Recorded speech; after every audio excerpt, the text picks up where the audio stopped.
Yeah, we're going. Okay. Actually, I don't know how to turn this one on or off. We'll get her in here for the next time. Let's do it.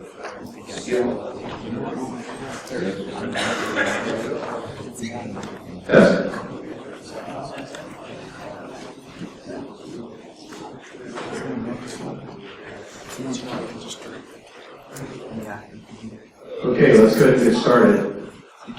Good morning and welcome to BSidesAugusta. If you've been here in years past, you know that this is more than double what we had last year, which was already about double what we had the year before. So in 3 years, we've gone from about 170 people to probably about 600 right now. I've checked it today. So it's we're really thrilled that you all are here. Really happy that you come and supported us at BSides, and thanks for joining us today. I'm Phil Panamera. I'll be hosting this track today, so if you don't want to hear me anymore after this, you can go to one of the other tracks that Doug and Mark are hosting. I'm pleased that we have such a great lineup today, so I'm just going to kind of step out of the way, but I do want to give you just a little bit of administrivia first, if you didn't catch it in the after the keynote, because I understand there were some audio difficulties in some of the rooms during Mark's administrivia. If you have those red tickets, if you still have two lines of red tickets, then you can still go back over to the giveaway table and drop a ticket in. It's like Chinese auction style. The giveaway's got them right there, so he's carrying them up right here in the orange shirt. So if you still have them, you can run over to the giveaway table. The drawing will be at 11:15. You have till 1 o'clock. Claim your prize. You actually have to either go back or we'll announce the numbers. You can go back and find what the numbers are and find out what you want. We're giving away network passes, a drone, a couple other really cool things. Chris Sanders autographed a few of his books for us if you want to pick any of those up. And I'm sure you can find Chris and get them to put some a special message. The CTF is going now in a room right down the hall here in front of next to the Chiron booth. So if you want to participate in the CTF, you can do that starting now. And finally, I think Mark mentioned it, and I don't see that there's going to be an issue here today, but what we've been telling everybody is to make sure you have your badge nearby. We did have to, as you guys probably know, some of you know, we actually had a long wait list. We had a wait list of about 100 people, and we had to tell most of them no. But thankfully this morning, we didn't have to turn anybody away, so that was good. All right, so I'm pleased to announce that we have Jason Frank here with us. Jason leads the Adaptive Threat Division at the Veris Group, and he's going to talk to us today here in Blue Team number 2. So please give a welcome to Jason Frank.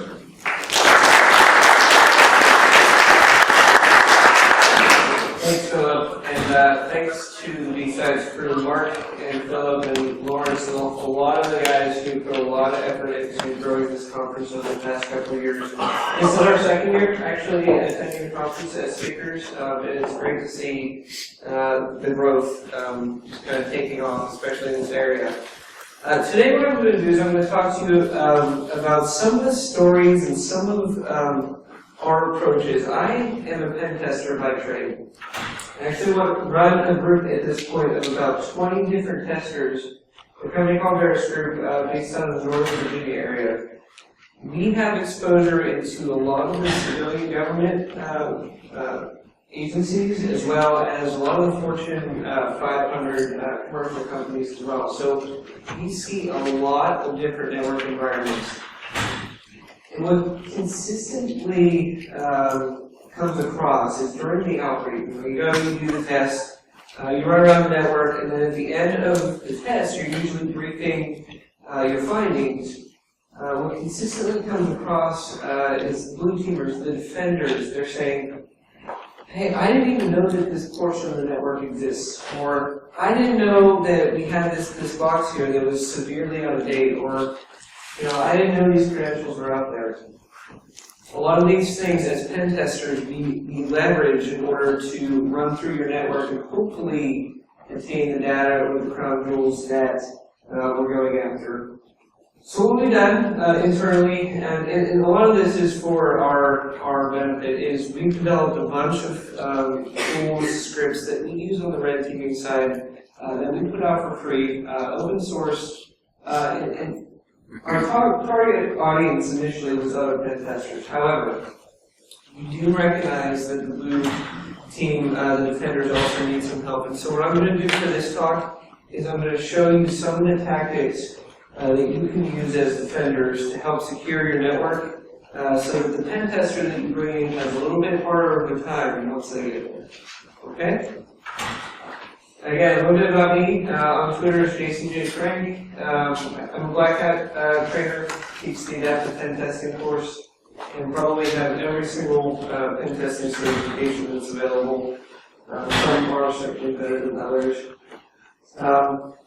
But why this talk? We kind of covered that a little bit, but what's also interesting is when we're doing our test, a lot of times the defenders, a lot of times our customers will want to sit with us because they want to learn. They want to say, okay, either how do I get started in pen testing, or how can I leverage your adversarial mindset to help proactively secure my network, as opposed to getting this report and saying, oh, well, I probably should have known about this plug before you told me about it. Why don't blue teamers have black hats? Some do. Some have budget. Some say, okay, well, you know, I'm coming at it with a couple different perspectives. However, some don't. Some are just underwater. Their time has been split so many times that they cannot keep up with all the demand and everything that's going on with everything. So my goal to you by the end of this talk is I'm going to show you these tactics, I'm going to give you the tool sets, and I'm going to make it easy for you to execute these things. We'll talk about that. If you ever looked at any of the how to secure network, usually first things first is you need to figure out what you're looking at. What do you need to secure? What, from a hardware standpoint, what is sitting on my network? The answer could be, well, things change. You might have a network where users are plugging in laptops, unplugging laptops, that type of thing. Or you might say, okay, well, for this server enclave where all my critical data, all my critical applications sit, that should probably not change, right? But you need to know what is normal. There's a lot of costs and politics involved.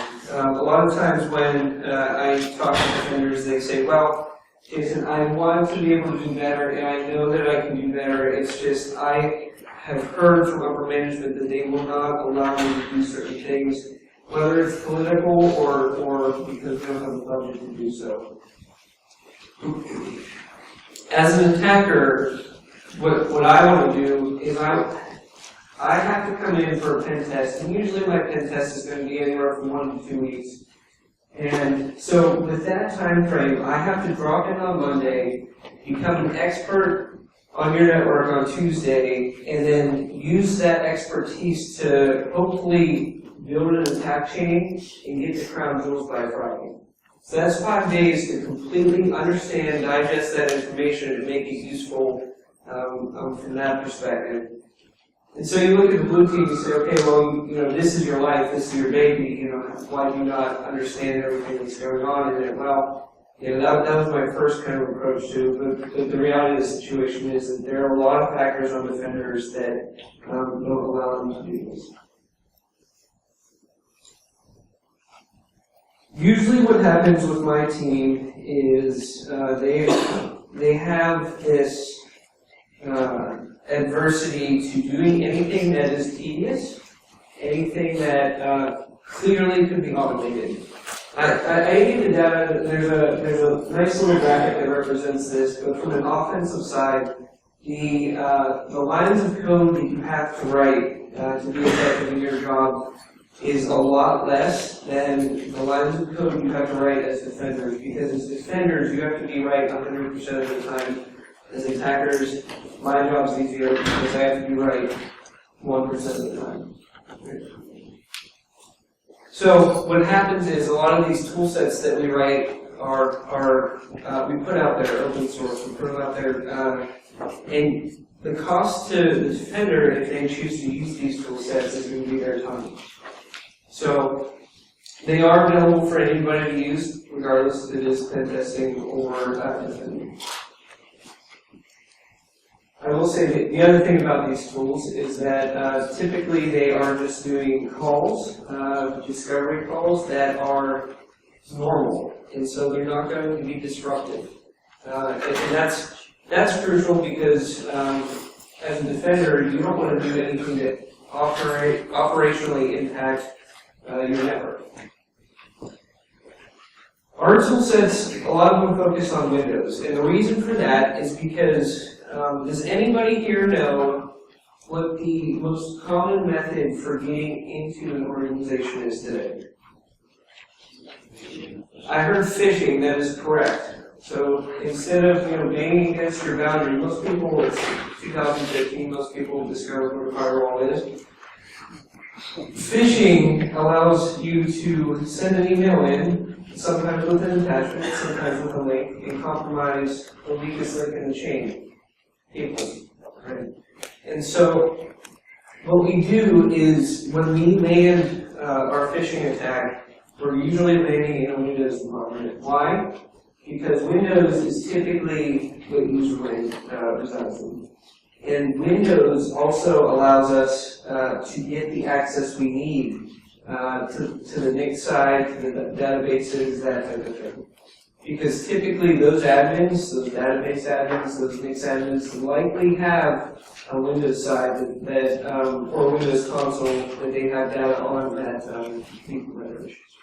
So here's a typical attack path. We spearfish in, escalate access, we identify where we're going, and sometimes this is based on the customer telling us. Sometimes we have to kind of define it for them. But then we'll use that access to pivot to the databases, admin workstations, clients, and that type of thing. A lot of our team has been doing a lot of research recently and a lot of tool dev around PowerShell tools. And PowerShell informally has been named by us Microsoft's post-exploitation language because of how powerful it is in those environments. In pen testing, a lot of it is just using built-in functionality or admin built-in functionality, but in a different way. So you're leveraging a lot of the calls, a lot of the tools that are there to help you perform your actions. And so this is great because it also allows for a level of stealth, because if you're using already built-in API calls to Windows, it's not going to look abnormal necessarily if you're doing these types of calls. Microsoft's really funny. They tried to put in this execution restriction. If you put a flag when you launch PowerShell and do a dash protect bypass, all that stuff falls away. Some admins thought that was that because of that protection, they weren't allowed to execute custom scripts. Well, we're going to show you a couple custom scripts here that we're developing. In order to launch those, you just throw that flag in and you should be good to go. Let's talk about some of the tools we're going to cover. These are all free. These are all open source. Nmap, Eyewitness, which we'll cover, PowerSploit, PowerUp, PowerView, and Egress Assess. Most of these tools save Nmap and PowerSploit have been developed internally by our guys at the time. So. Here's our approach. Here are the 10 tactics that we're going to be discussing over the course of the next few moments. We're going to talk about asset discovery. We're going to talk about base image analysis. We're going to talk about file shares. File shares are fun. As an attacker, who are your admins, where are your admins, how old are their passwords, and that type of thing. We'll go into a little bit more. The goal of this, though, is as you're knocking these off and as you're checking these off, as a defender, you're starting to build rapport within your organization. And so you build that rapport, and hopefully by the end of it, you demonstrated enough impact, that you now have the political capital to request the budget to get to further some agenda that you need. Because, and that's the biggest thing. When I said political before, when I said, defenders were being shut down because of politics, that's the biggest thing, is they say, well, you're not doing anything with what you have now, so, why should I spend money on this? Well, these are going to give you some quick wins, okay? Talk about asset discovery. This is asset discovery on the cheap. There are all kinds of appliances that do this, but if you do not have the budget to do asset discovery, what you can do is you can schedule a cron job with Nmap to scan your environment every 25 hours. Why 25 hours? Well, because what that will do is in about a course of a month, every 25 days, you will get a pretty good picture of what your environment looks like throughout the day. So you can start to create a baseline of what's going on. The other thing you can do is once you do port discovery around your network, you can use a tool called Eyewitness. A former employee of ours, Chris Trunster, actually wrote this. What this does is it runs out and rapidly grabs the web applications, the websites that reside in your environment. As a pen tester, I am very, very concerned about the web applications that you have, because typically what happens is company buys Box, they put it in their data center. The admin doesn't want to run into the data center every time they want to admin the box, and so there's a web interface involved. A lot of these web interfaces do not conform to whatever security policy the company has, and so they're left unconfigured, default credentials, that type of thing. And at that point, as a pen tester, I can now leverage that to do bad things within your network. And so we inventory all the websites to see potentially where our first link in our attack chain is. So you're going to notice with some of these slides, they tend to get a little bit long. However, the goal of this was, and you don't have to write all this stuff down now, the slides are actually going to be available afterwards. They're up on SlideShare at the moment. But we want to give you the syntax that we use, or that you can use and take back into your organization, so you can just run these things. We're going to show you expected output, and then you can use that in your go. What's going on here? That first Nmap command is basically running around your network looking for assets. The reason we're checking for those ports, 21 through 8443, is because typically those ports are going to be 95% accurate as far as what's in your network. If you just do a ping scan with Nmap, that's typically not going to work. One, because of firewalls. Two, because of ICMP. If ICMP is disabled, typically you're not going to find everything. So we use this method to be a little bit more comprehensive with our discovery. Again, right here you're doing asset discovery. You're doing hardware discovery, making sure that you know what's on your network. Once you get a pretty good list of what you think is on your network, at that point you can go ahead and do a follow-up port scan just to see what's running. And then once you do that, you can take that list and pipe it into Eyewitness. What Eyewitness does for you is it creates a little HTML document that inventories all the different web applications that are sitting in your network. Right? We once found we dropped into a network and they said, well, you can't throw any exploits, you can't really do anything. I said, oh, well, this is going to be a short test then. So we ran this, we did our discovery process, and we ran Eyewitness. And what came back was something very interesting. I've never seen this product before, but what it did was it was an Active Directory management platform. It was a web application that cached its server-side login. For cache login server-side. So I didn't even have to have credentials, I just hit the login button. Sure enough, I had DA. It was an amazing short test. So I always look at the web application piece. The other thing that you want to do is you want to take a look at your base image. How does IT deploy their new assets? Well, they probably have some base image that they can spin up for new employees. They give them a laptop. They have some sort of instruction. Here, go to town. What that means is that base image is probably pretty standard across the organization. And so if it is standard across the organization, and you can land on a box and you can escalate and you dump patches and all that type of thing, the misconfigurations on that image are probably consistent across the entire organization. Okay? So people say, okay, well, I run Nessus on these things that, I don't come back with anything critical, so I think we're okay. That's not always true, and we'll show you an example here. We wrote a tool called PowerUp. It's a PowerShell script that automates a lot of the privilege escalation attacks against Windows. And these aren't new and groundbreaking, but what they are is a collection of privilege escalation techniques that have been publicly released, but it's a quick way to check for them. A lot of the checks in here include things like abusing Windows services, abusing all kinds of different misconfigurations that are resident on the system. Here's the syntax. You download the script, you import the module, invoke all checks. What it comes back with is it runs through the checks, and if something pops, this little plus comes up here and says, oh, there's a vulnerable service here.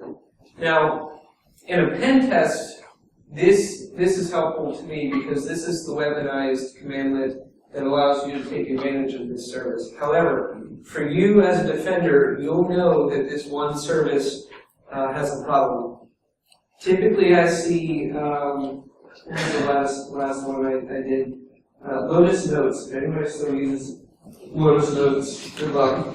But Lotus Notes is poorly misconfigured and allows you to escalate the system privileges pretty quickly. Just get rid of it. I mean, it's a worthless product.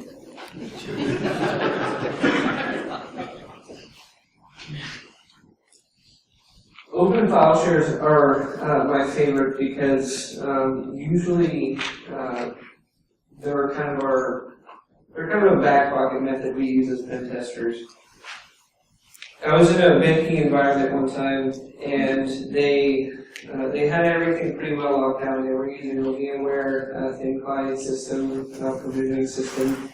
The images were updated every week.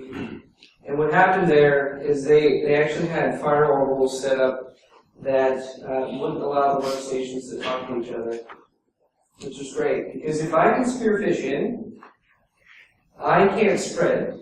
Even if I find a misconfiguration on that box, I can't spread laterally. I may be able to spread to the servers, but I can't spread laterally. So good on them for that. However, what I did find is a file share. It was everybody's file share, E drive, whatever it is. Everybody has their own file share. If you traverse up that shared one and you see everybody else's stuff, it was configured so that you can jump into everybody else's stuff. So this was a bank, and we got in, and I got into the CEO's file share, and he had this nice little Excel document, not encrypted, name, address, account balance, social, for everybody in the bank. I looked at him in the outbreak, I said, why are you doing this? He said, well, there's some regulation that basically says that you have to correlate the accounts with actual people. So, okay, why is it unencrypted? That he didn't have an answer for. Open file shares are great. A lot of times, too, you'll see IT shares that have some passwords and that type of thing that you could leverage to move around the network. PowerView has a function. PowerView is, we talked about PowerUp, which is the privilege escalation piece. PowerView is another script that we wrote that allows you to run around the network. Essentially what it does is it adds Active Directory, where are all my objects? And then let me query all those objects and see what shares you have available. And so you throw this little check share access flag on there. And so if you run this as like a domain user, somebody who has no privileges on the network, and you run around and you collect everything that you have access to, it'll spit back this little list for you and say, okay, and some of these might be default, some of these, are standard things that right here, but then you'll see a couple nuggets, and obviously, well, sometimes they look like this, but usually they don't.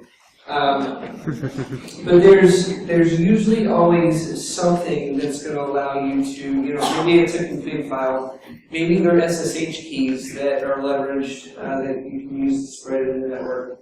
Things like this are gold. You want to figure out who your admins are. If you're working in a large organization, this might not be a very easy problem to answer. Reason being is because, say you're part of some large conglomerate company, and this company is in the habit of buying other companies. Well, what typically happens there is that you'll have all kinds of users coming in, all these different groups that are created, and if anybody's an Active Directory ninja, they know that they can put groups within groups, right? So that things tend to get confusing as far as what permissions you have. And so what we did with PowerView is we actually did this, we put this thing in here where you can query for anything that has admins, right? You do get net groups that will query all the groups, but the admins, or star admin star is just a qualifier. And then you can figure out the people within that group using getNetGroup. This is just a pipe. And then you can recurse. And what this will do is this will follow the chain all the way down. So if you're looking for domain admins and you may jump all the way down the chain and figure out who exactly your high-value targets are going to be within your environment. So that's one piece. From a pen testing perspective, that's one piece. From a defender perspective, you want to know where these people are constantly logging in. Why? Because you may do some extra logging on their stuff. You may pay attention to them a little bit more closely than somebody else. Or you may know that, okay, if one of these are compromised, that's bad news. Right? Here's a quick example of output. You can see that there are multiple admins here. We did a star admin star, so not only are we getting back domain admins, but also Linux admins.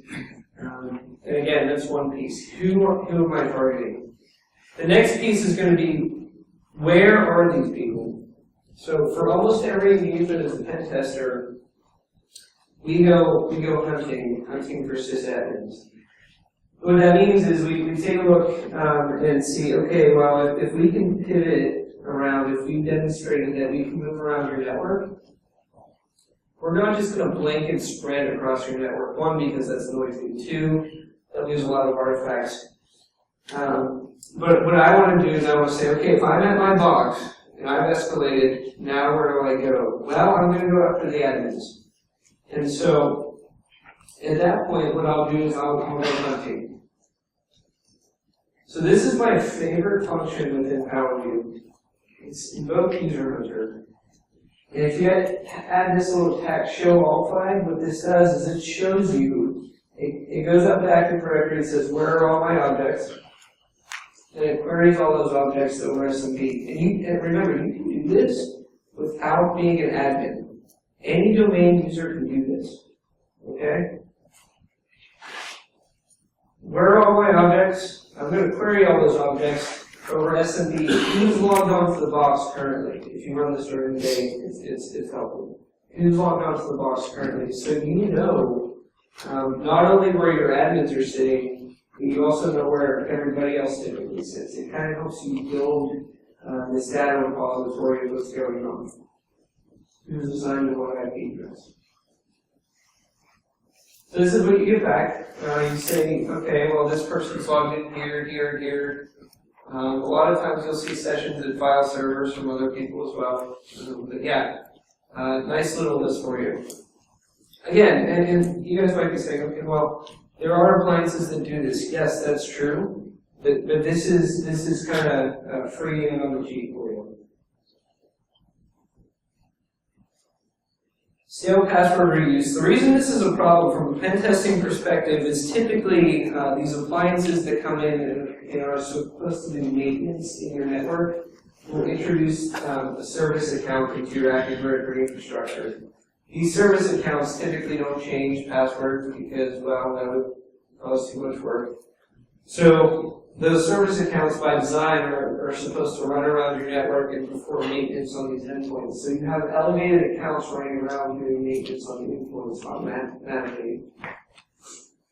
And so what you can do is you can say, okay, in PowerView, get net user, and I want you to filter, and you don't memorize this syntax again, as long as you'll be available. But any account that has not changed their password within 12 months. Your password policy might be 3 months, right? But are there any accounts out there that have not changed their password within 12 months? Sometimes what you'll do here is you'll catch admins who got lazy and they're just like, I don't feel like changing my password this time around. I'm just going to set it never expired.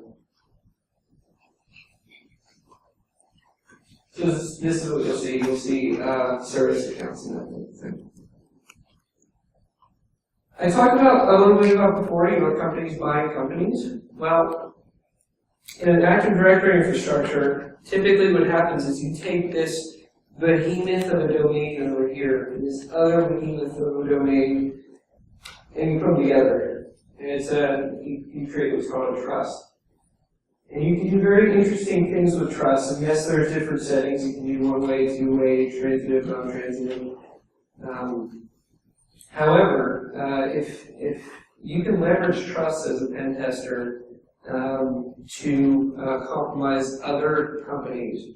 So we're actually doing an assessment as we speak right now. It's an international assessment where they bought this company and they are trying to leverage the domain trust to jump into the mothership.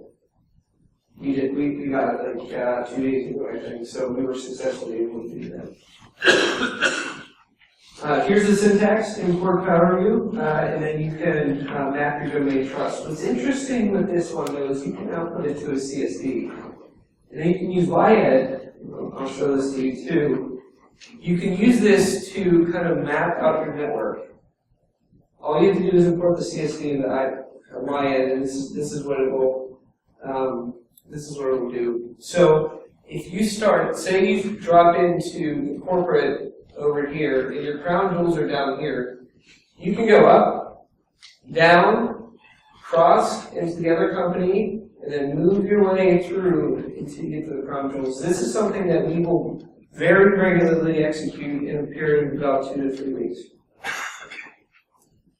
Assuming trust from this misconfigured.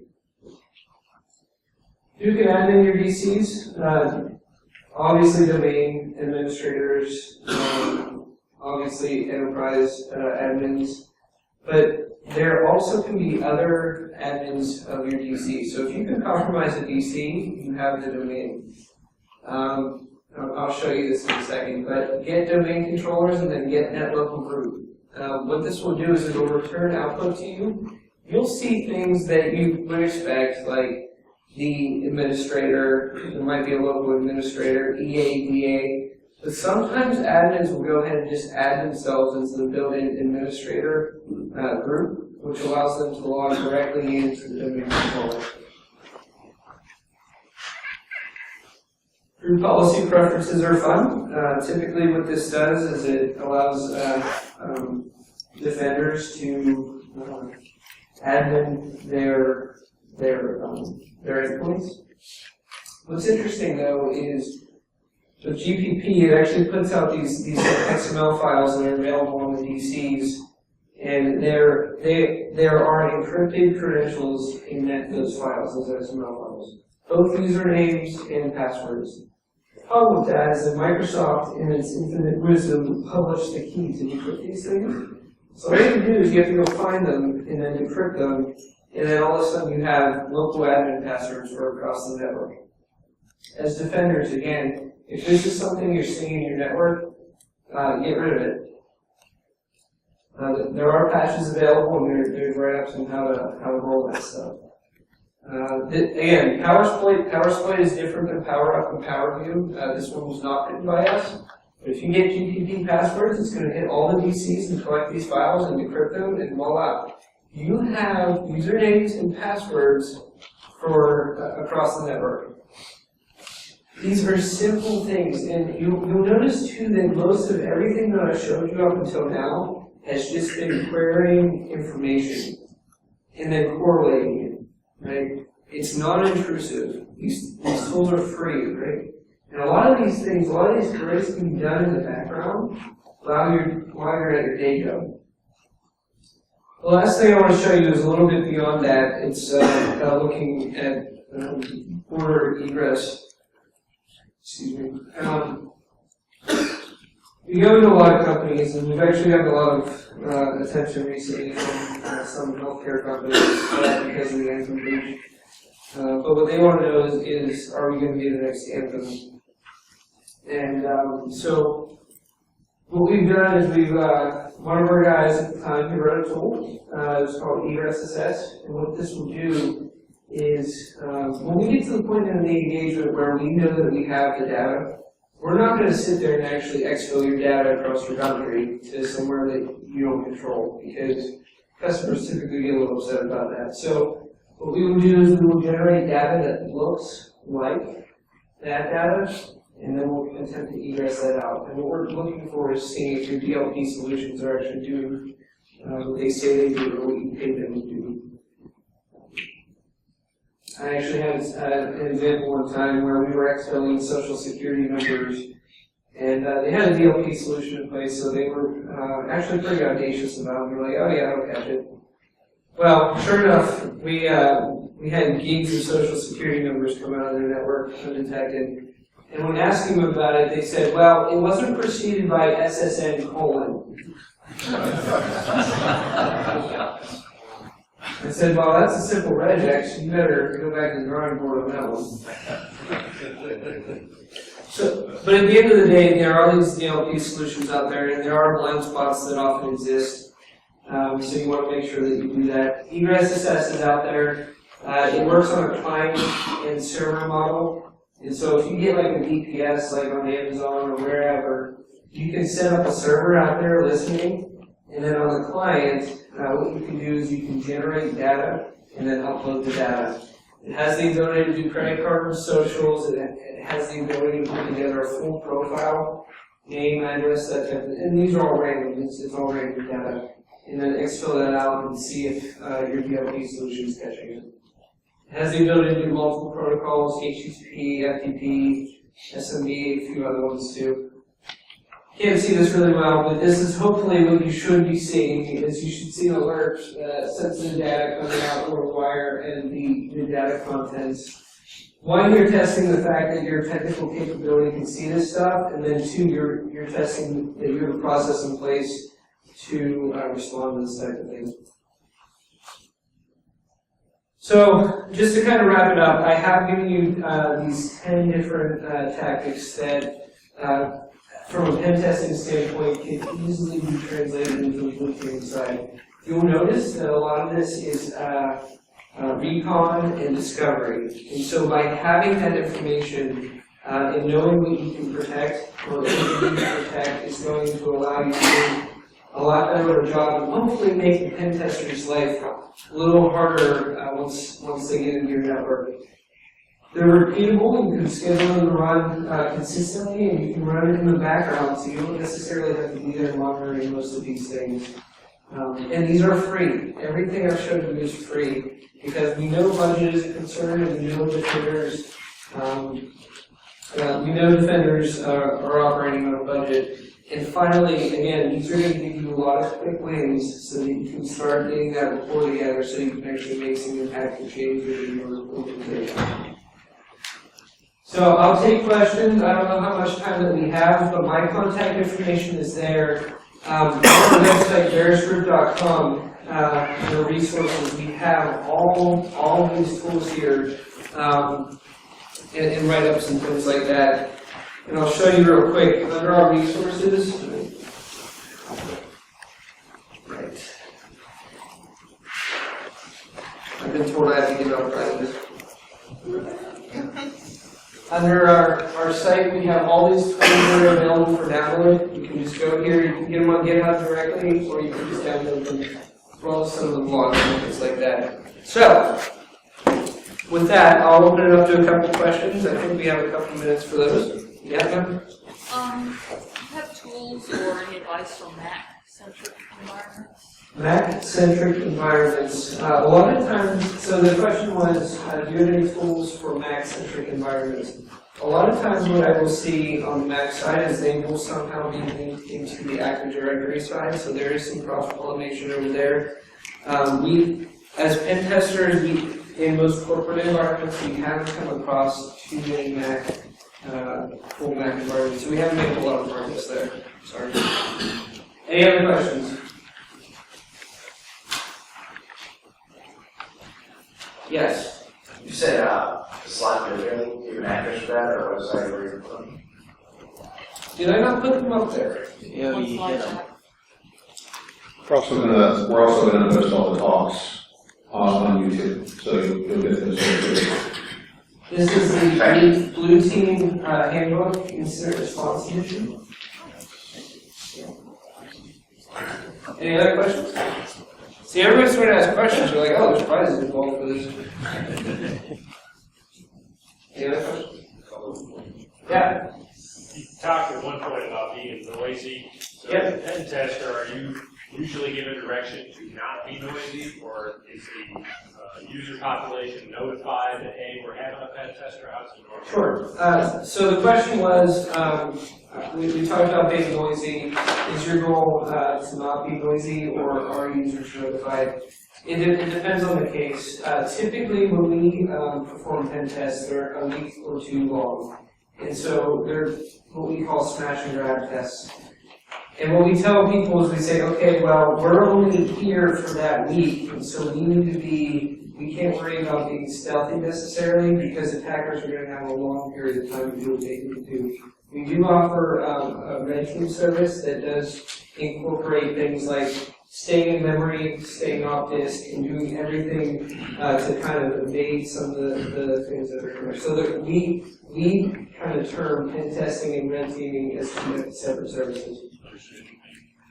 This is an Alpha card sponsored by Alpha. They're doing some good stuff out here. How would you harden around PowerShell? And then there's some stuff out there for that. I don't really do anything that's terribly great at logging. How would you harden around PowerShell? Again, I'm meeting a pen tester. I'm not an expert in this, but I've been told that if you can roll PowerShell in Emmet, it makes things a lot harder. Jason, you've got time actually for one more. This gentleman had his hand up right here. Yeah. The question was, for those that may not have admin access or admin rights to do some Sure. assessment, what's the most things above just standard use? All this can be done through standard user access. You don't have to do that. However, you have to have the authority, obviously, to be able to do some of these things, because it is going to create network traffic. But these queries and everything can be run as a standard user, and Active Directory is actually designed that way. Okay? Thank you very much, everybody. I appreciate it.